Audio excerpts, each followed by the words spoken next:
कोयटा शहर को साफ सुथरा रखने के लिए ठेके पर देने के बावजूद माजी का लिटिल पेरिस कोयटा गंदगी के ढेर में तब्दील होकर रह गया। कोयटा शहर में जगह जगह कचरों के ढेर लग गए। शहर में सफाई ना होने की वजह से मुख्तलिफ बीमारियां जन्म लेने लगी। बजाने से तो हम लोग बहुत ज्यादा तंग है, क्योंकि पहले यहाँ तो टब था, अभी तो यहाँ पे टब भी नहीं है। अभी लोग सब जो है रोडों पे कचरे फेंक रहे हैं और घर के सामने फेंक रहे हैं। हम लोग तो इससे बहुत ही तंग आए हैं। कभी कभार तो पानी ऐसे सड़कों पे बहता है, लोग जाने के लिए भी जो है बहुत परेशान हो जाते हैं। जिराला को खुद देखना चाहिए कि सिर्फ ये रोड नहीं, पूरा कोयटा शहर अभी गंद से भरा हुआ है। इस लोग ने जो ठेके पे दिया है तो सारा काम ही खराब कर दिया है। क्या बोले आपको, शहर है ना परेशान है। कचरा 10-15 दिन से पड़ा हुआ है, गंदा पानी रोड पे गिर है। आपको पता है ये साथ मस्जिद है, लोग नमाज के लिए आते जाते हैं, नहीं जा सकते, गंदा पानी है, उसके कपड़े सारे गंदे हो रहे हैं। यहाँ पे बच्चों के लिए मुश्किल आते हैं, लेडीज गुजरते हैं उसके लिए मुश्किल आते हैं। हम लोग दुकानदार है, हमारे दुकानें हैं,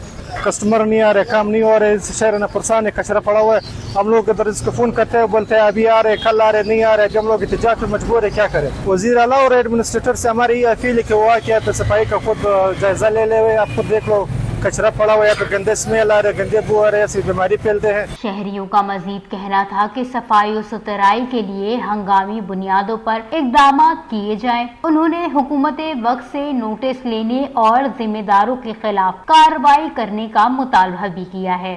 शहरियों ने नैब, एंटी करप्शन और तहकीकाती इदारों से अपील करते हुए कहा है कि शहर की सफाई की मद में करोड़ों बटोरने वालों के खिलाफ तहकीकात शुरू की जाए और मुलव्विस अफराद के खिलाफ कार्रवाई करके कैफिर किरदार तक पहुंचाया जाए। Watch news, Quetta, Balochistan.